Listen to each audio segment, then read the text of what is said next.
अरे टीएमसी सरकार खुद रामनवमी पर रोक लगाने के फरमान जारी करती है। टीएमसी के गुंडों से रामनवमी शोभा यात्राओं पर हमले करवाए जाते हैं। अब तो यहां की मुख्यमंत्री खुद हिंदू संतों को धमकी दे रही है। यहां की सीएम मंच पर से इन महान संस्थाओं को धमका रही है। नमस्कार, आप देख रहे हैं द न्यूज। आपके साथ मैं सृष्टि मिश्रा। पश्चिम बंगाल में फंस गई ममता बनर्जी साधु संतों का अपमान करके, वहां पर मठों के साधुओं का अपमान करके। और बता दें आपको, इसी के तहत 24 मई को यानी कि एक दिन के बाद कोलकाता में ममता बनर्जी के विरोध में साधु संत सड़कों पर उतरेंगे। बड़ी खबर इस वक्त की। ममता बनर्जी ने बंगीय साधु संतों का अपमान किया, रामकृष्ण सेवाश्रम के साधुओं का अपमान किया। और देखिए क्या कहा था। इसी के बीच पुरुलिया में जमकर बरसे और कहा पीएम मोदी ने कि ममता बनर्जी केवल कुछ वोटों के कारण आज रामकृष्ण सेवाश्रम जो बड़े योगदान देश में दे रहे हैं और यहां पर जिस तरीके से एक पाठ पढ़ा रहे हैं पूरे देश को अच्छाई का, उसके खिलाफ ममता बनर्जी बात करती हैं केवल एक वोट बैंक के तुष्टीकरण के कारण।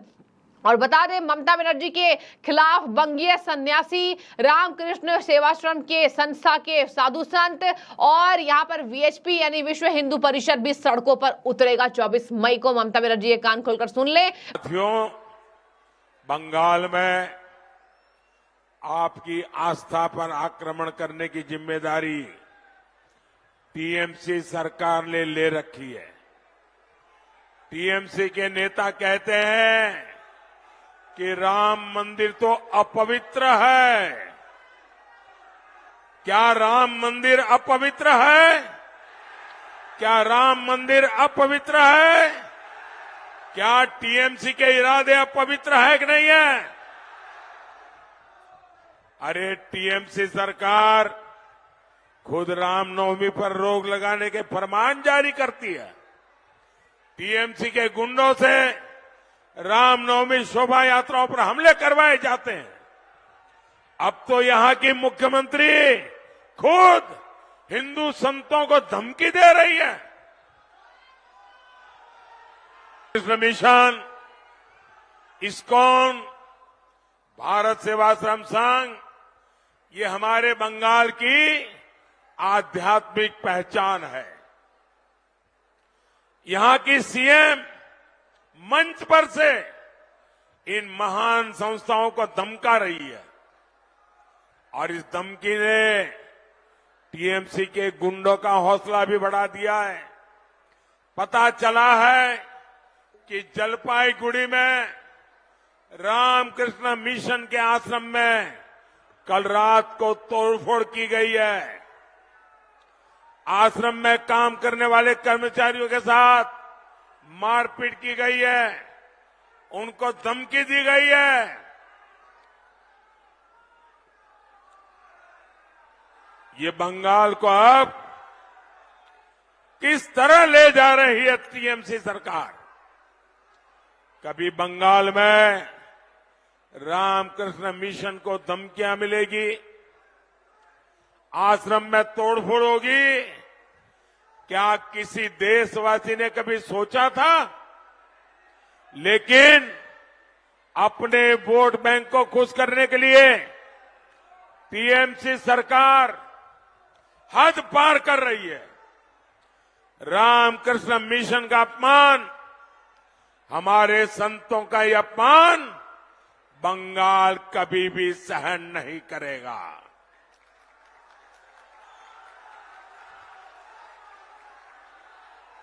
और पूरा देश जानता है मेरे जीवन को गढ़ने में रामकृष्ण मिशन का कितना बड़ा योगदान है। मेरा रामकृष्ण मिशन से कैसा निकट का नाता है।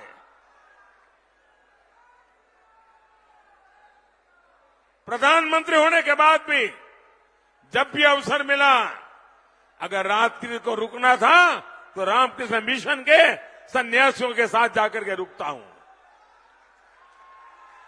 बीजेपी के नेताओं ने ये चुनौती दी है। और बता दें आपको, ममता बनर्जी ने सारी हदें पार कर ली है। जब देखा कि समाज में विरोध बढ़ रहा है तो डैमेज कंट्रोल करने के लिए एक चुनावी जनसभा में क्या बोलती हैं कि मैं तो खुद साधु संतों का अपमान करती हूं। मैंने उन साधु संतों के बारे में कहा है जो बीजेपी के निर्देश पर पश्चिम बंगाल में काम कर रहे हैं, मैं उनको साधु संत नहीं मानती हूं। एक बार आपको मैं बताऊंगी पीएम मोदी ने क्या हमला बोला। पीएम मोदी ने पश्चिम बंगाल के पुरुलिया में चुनावी जनसभा को संबोधित किया था एक दिन पहले, और बता दें आपको, उन्होंने कहा था कि ममता बनर्जी ने सारी हदें पार कर दी हैं। आज देश और दुनिया में इस्कॉन, रामकृष्ण मिशन और भारत सेवाश्रम संघ सेवा और सदाचार के लिए पूरी दुनिया में मशहूर है। भारत का सम्मान बढ़ा रही है साधु संत, ये सेवाश्रम से जुड़े हुए लोग जो दिन रात कड़ी तपस्या करते हैं और ये भारत का नाम रोशन करते हैं। ममता बनर्जी खुलेआम धमकाती हैं इन्हें, और अपने वोट बैंक को सिर्फ खुश करने के लिए लाखों लोगों की भावनाओं का ख्याल नहीं है।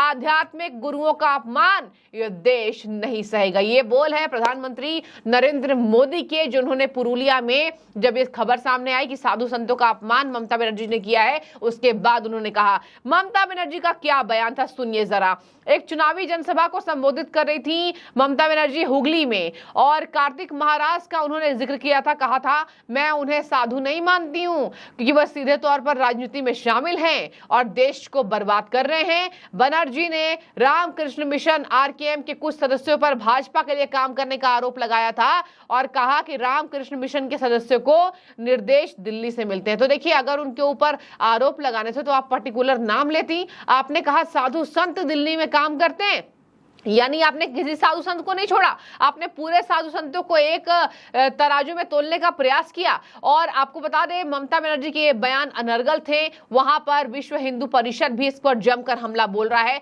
और मुख्यमंत्री को घेर रहा है। दर्शकों, आपको बता दें, यहां पर उन्होंने आगे कहा, बंगाल में टीएमसी और पूरे देश में इंडी गठबंधन ये पहले पस्त थे, 5वें चरण में ये परास्त हो चुके हैं और 4 जून को ये समाप्त होते दिखाई देंगे। इंडी गठबंधन के बिखरने का काउंटडाउन शुरू हो चुका है। इतनी बड़ी संख्या में आपका आशीर्वाद ये साफ साफ कह रहा है, फिर एक बार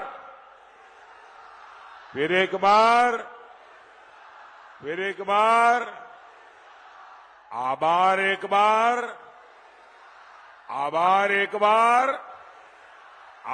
एक बार। साथियों, हार सामने देख पूरी टीएमसी का आक्रोश चरम पर है। बंगाल के लोग इनको वोट नहीं दे रहे हैं, इसलिए कभी बीजेपी को गाली, कभी बंगाल के लोगों को धमकी। कल तक टीएमसी कांग्रेस को गाली दे रही थी, अब वो कह रही है हम इंडी गठबंधन का हिस्सा है। लेकिन बंगाल के लोग जानते हैं कांग्रेस ये डूब चुका जहाज है और टीएमसी के जहाज में भी छेद हो चुका है। ये दोनों एक दूसरे की सवारी कर लें, फिर भी डूबना तो तय है। साथियों, ये चुनाव भारत के भविष्य का चुनाव है। जिन लोगों ने भारत को दशकों पीछे धकेला, देश उन्हें नकार चुका है। देश भूला नहीं है जब दुनिया तेजी से विकास कर रही थी, तब कांग्रेस सरकार घोटालों के कीर्तिमान गढ़ रही थी।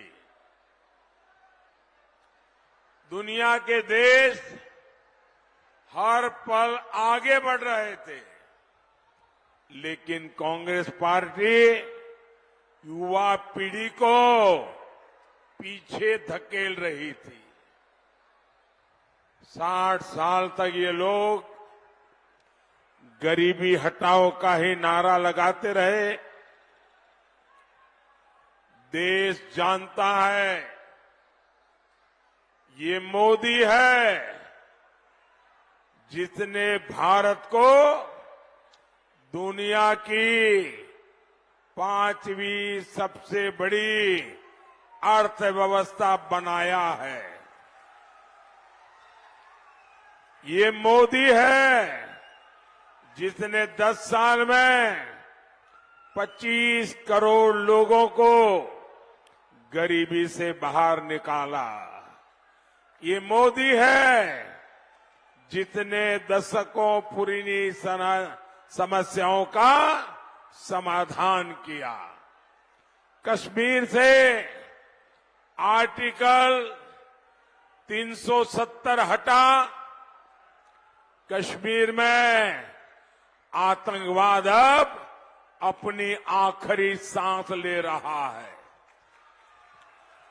पाकिस्तान को मुंह तोड़ जवाब मिला, नक्सलवाद की कमर टूटी, भ्रष्टाचार पर लगाम लगी। कितना कुछ हुआ।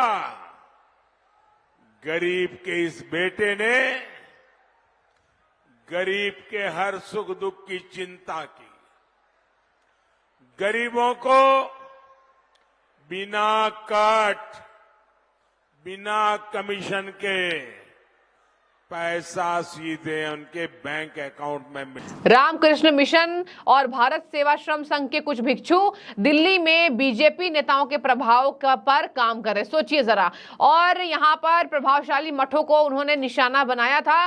पीएम मोदी ने खुद कह दिया कि अब देश इसका अपमान नहीं सहेगा, तो ममता बनर्जी देखिए वहां पर अब विरोध का सामना करेंगी। ये पहली बार नहीं है जब हिंदुओं को, साधु संतों को ममता बनर्जी ने गाली दी हो। ममता बनर्जी का ये काम ही है। पश्चिम बंगाल में घुसपैठियों से वोट लेने के कारण ममता बनर्जी ने देश की छवि खराब की है। और बता दें आपको, ये भाजपा नेताओं का लगातार आरोप रहता है और पश्चिम बंगाल के लोग भी इससे त्रस्त हैं। इसी के साथ साधु संतों के अपमान पर कार्तिक महाराज बोले माफी मांगे सीएम, और नहीं तो बड़ा आंदोलन हम करेंगे। साधु संत के मामले में अपमान हम नहीं सहेंगे, और अगर तुरंत सीएम माफी नहीं मांगती हैं प्रेस कॉन्फ्रेंस करके, तो हम अपना आंदोलन और उग्र करेंगे। बता दें आपको, पिछले महीने रामनवमी जुलूस के दौरान मुर्शिदाबाद के बेलडांगा में हुए दंगों के लिए उन्होंने उसको जिम्मेदार ठहराया है, साधु संतों को। और बनर्जी ने खुलेआम ये कहा कि मैं खुद तो मिलने जाती हूँ साधु संतों से, वो खुद मुझे बहुत मानते हैं। मैंने सभी साधु संतों को नहीं बोला है, केवल कुछ लोग बीजेपी के लिए काम कर रहे हैं। बता दें आपको, द इंडियन एक्सप्रेस के मुताबिक उन्होंने कहा मैंने केवल एक नाम का जिक्र किया और वो है कार्तिक महाराज। केवल कार्तिक महाराज के पीछे पड़ी हुई हैं। वो अपने एजेंटों के दौरान मतदान केंद्रों में जाने की अनुमति नहीं देते हैं, और मुर्शिदाबाद की रैली में उन्होंने बोला कि जिले में दंगा भड़काने का काम करते हैं, इसलिए मैंने उनका नाम लिया। ये ममता बनर्जी के बोल है जो मैं आपको बता रही हूँ। ममता के इस भाषण के बाद बीएसएस की बेलडांगा इकाई के प्रमुख स्वामी प्रदीप्तानंद, जिन्हें कार्तिक महाराज के नाम से जाना जाता है, वे तृणमूल कांग्रेस को नोटिस भेजकर 48 घंटे के भीतर माफी मांगने के निर्देश दे चुके हैं। ममता बनर्जी को साधु संतों का अपमान भारी पड़ा है, उन्हें नोटिस मिल गया है और उन्हें इनकी कीमत चुकानी होगी। बता दें आपको, लगातार ममता बनर्जी ऐसी राजनीति से प्रेरित रही हैं और यही राजनीति करने के लिए वो विश्व प्रख्यात हैं, मशहूर हैं। और ममता बनर्जी बार बार कह रही है बीजेपी को 200 सीटें नहीं आने वाली। पश्चिम बंगाल में ही अमित शाह ने दावा किया था कि बीजेपी 4 चरणों में 200 सीटें पार कर चुकी हैं। और इसी बीच यहाँ पर जिस तरीके से यहाँ ममता बनर्जी के ऊपर ये आरोप है कि वो तृणमूल कांग्रेस को यहाँ पर जिस तरीके से पाल पोस रही हैं, केवल केवल कुछ वोट के कारण अब इनका जो चुनावी ग्राफ है वो धीरे धीरे कम होता जा रहा है और लगातार पश्चिम बंगाल में दंगा भड़कती है और ममता के गुंडे उसमें शामिल होते हैं, ये भाजपा का आरोप है। लेकिन फिलहाल मैंने आपको पूरी डिटेल बता दी है किस तरीके से साधु संत अब सड़कों पर उतरेंगे 24 मई को और ममता बनर्जी को ये झेलना होगा। नोटिस मिल चुका है, बिना शर्त अगर माफी नहीं मांगेंगे तो उग्र आंदोलन होगा, साधु संतों का। तो क्या आप साधु संतों के सम्मान के साथ खड़े हैं? जरूर हमें राय रखिए। बहुत शुक्रिया आपका।